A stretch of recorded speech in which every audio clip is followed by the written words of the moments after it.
If you have over $200,000 sitting stagnant in your bank, retirement account, or home equity, then you're literally losing money. On this show, you learn how to get that money working for you consistently and conservatively. Learn to grow your nest egg with your host, Sean Winslow. Let's dive in. What's going on, everyone? I'm Sean Winslow, and this is the Multifamily Money Podcast. Welcome back to another Finance Fridays episode. And today we're going to be talking about inflation. I know I've brought this up in the past. I think it's really important as it continues to tick up, and we can all see it at the store, the gas pump. Prices are going up. Everything continues to rise, and for the most part, the supply chain issue has not been fixed. So let's just get into this one. But first, thanks as always for jumping on and listening. I appreciate each and every one of you. And as always, if you find any value in this episode and you feel anyone else could find value, please share it with them, friend, family, colleague, whoever.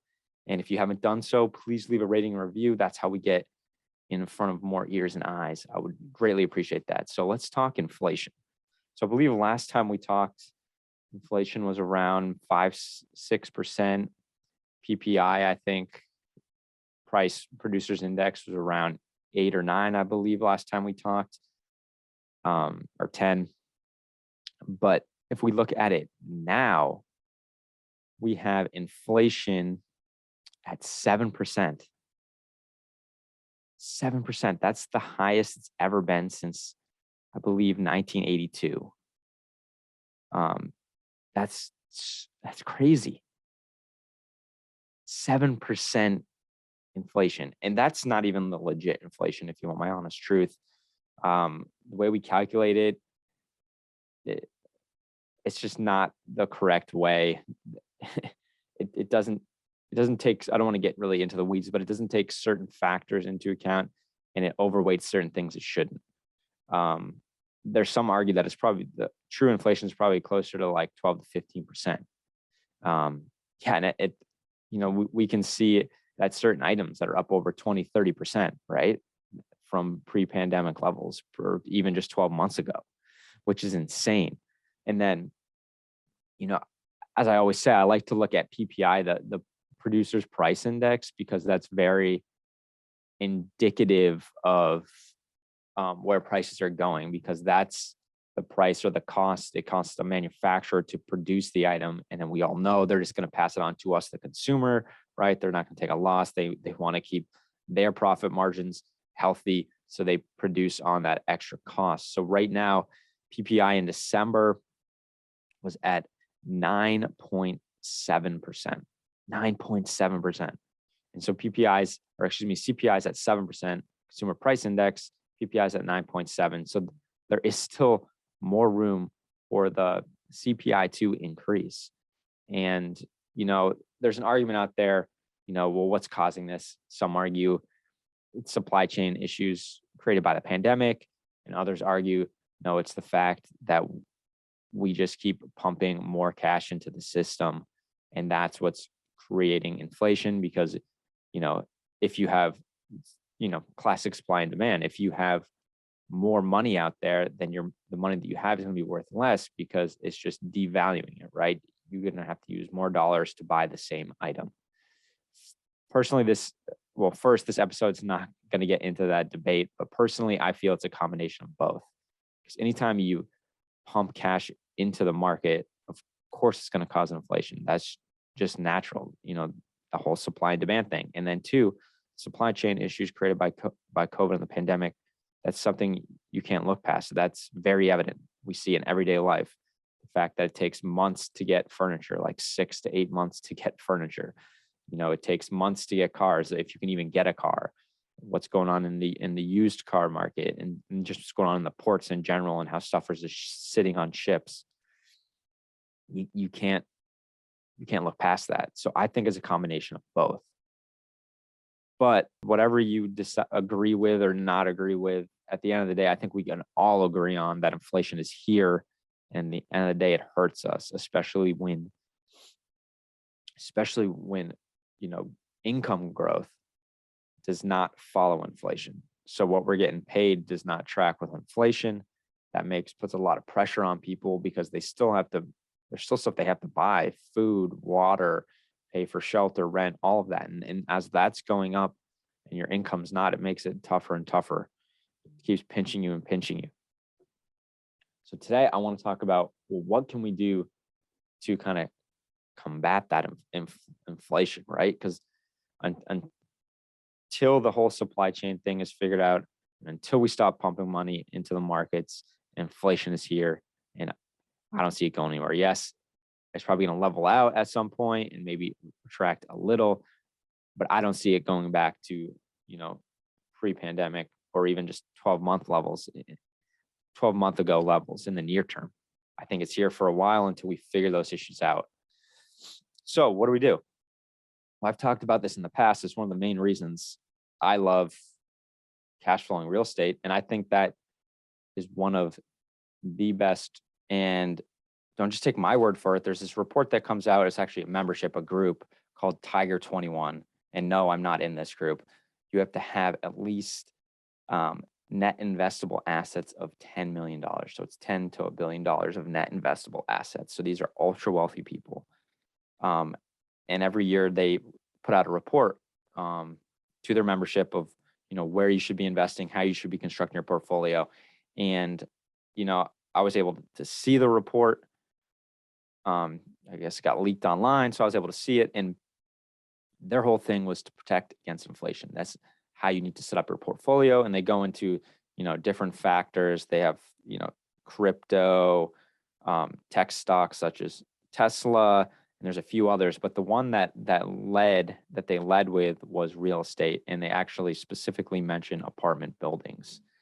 And the reason for this is what I'm about to go into, because when you have a cash flowing asset, especially one like real estate, there are so many factors that benefit you in a inflationary period.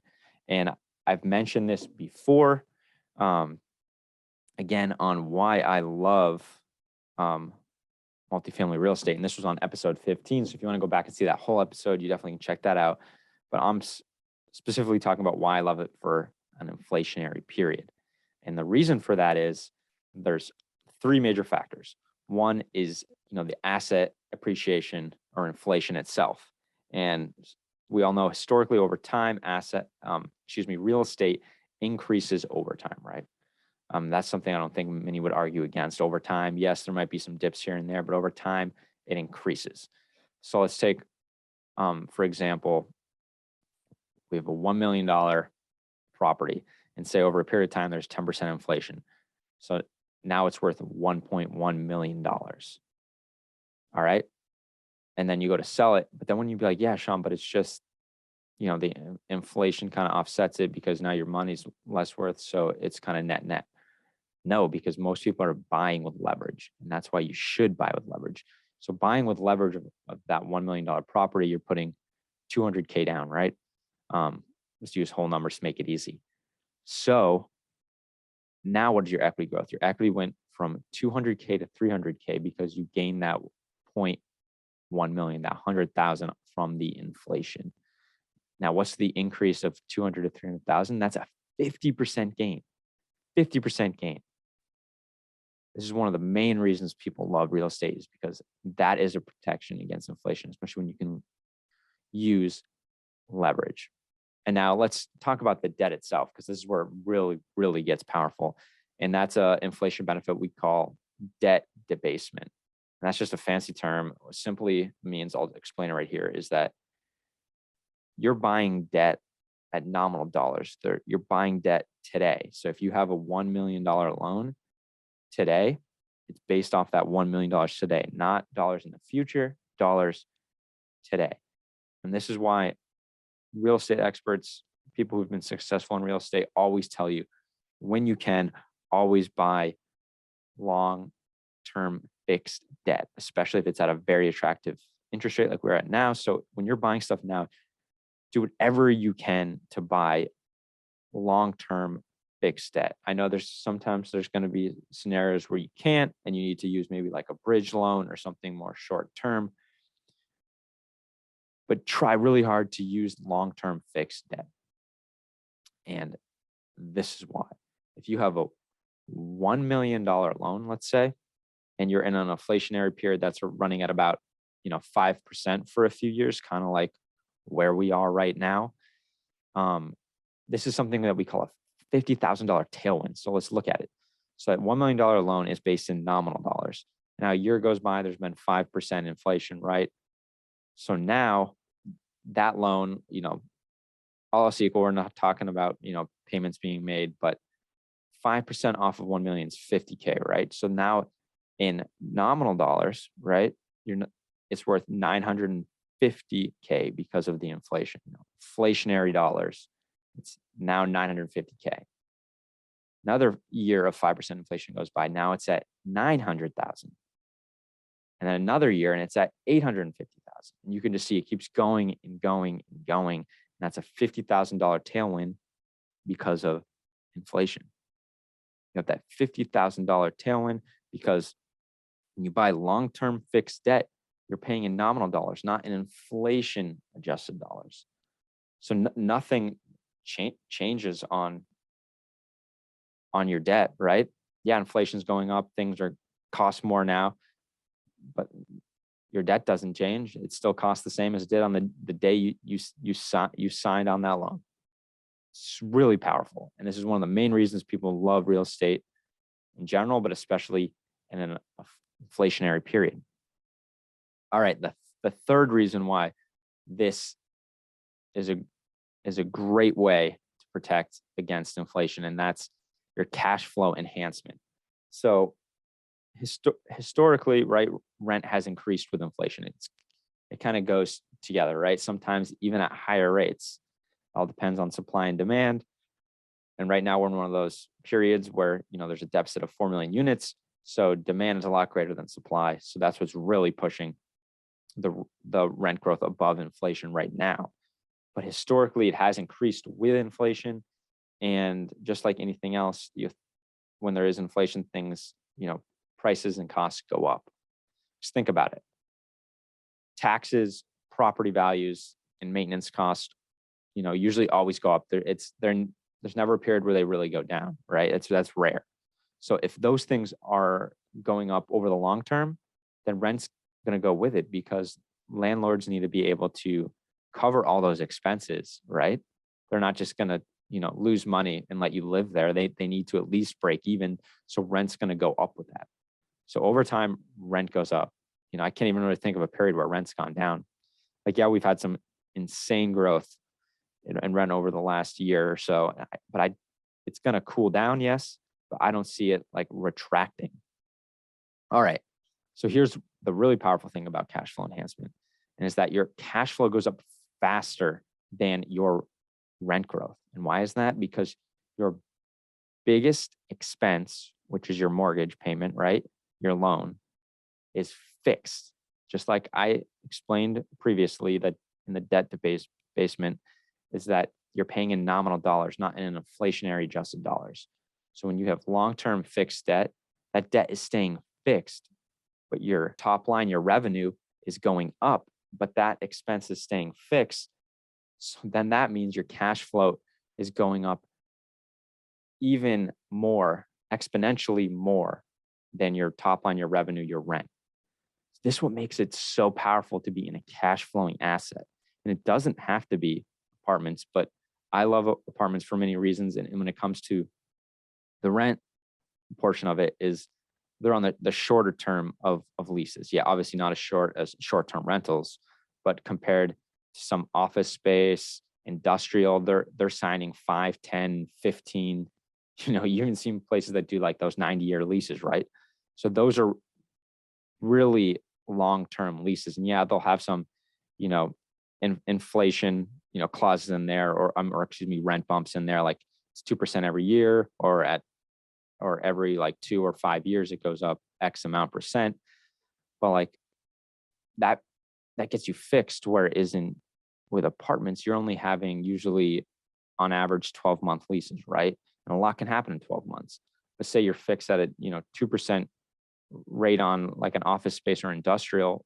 Well, if that was the case with apartments and I was stuck in something like that. Well, last year we saw anywhere from like 10 to 18% in certain markets. Well, I can only charge 2 because I had that type of contract. No, I have 12 months. So then after that contract is up, I can bump it up to that 10, 18%. And that's why I love multifamily, especially for this reason. That cash flow enhancement is just so powerful because my debt remains fixed, but I can move my top line, which then ultimately just exponentially grows that bottom line. And as I've mentioned before, in commercial real estate, you're buying on the bottom line, the NOI, the net operating income. You're not buying on comps like in residential. You're buying on that bottom line because it's like its own business. So yeah, there's cap rates involved, but that's based on the NOI, right? So it's what an investor is willing to pay for that NOI. It's like, don't even think of the building, the property. Yeah, obviously that's important. You want to make sure it's a good structure and all that, but they're buying that net operating income. They're buying that cash flow. And that's what they're willing to pay for. So if you can exponentially increase that, because in an inflationary period, then even at the end of the day, that asset inflation is going to be even stronger because your NOI just skyrocketed and they're going to want to pay for that NOI.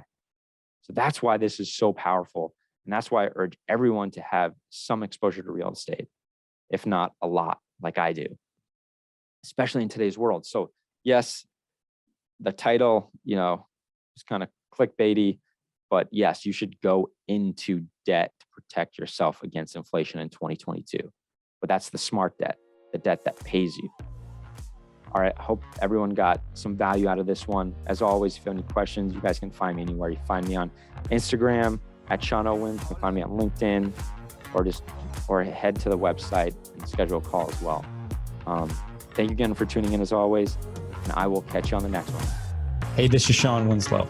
After being in the financial service industry for years and having candid conversations with good people just like you, I realized that so many of us are wanting an investment strategy that provides solid returns and consistent income without the bumps in the road. There's little known secret that your financial advisor doesn't want you to know. There is investment out there that is less volatile and the returns are stronger. Get more details by going to greenbriercg.com and clicking on the free e-report. And by the way, if this show has provided you any value, then feel free to leave an honest written review and of course, share it with a friend who needs it.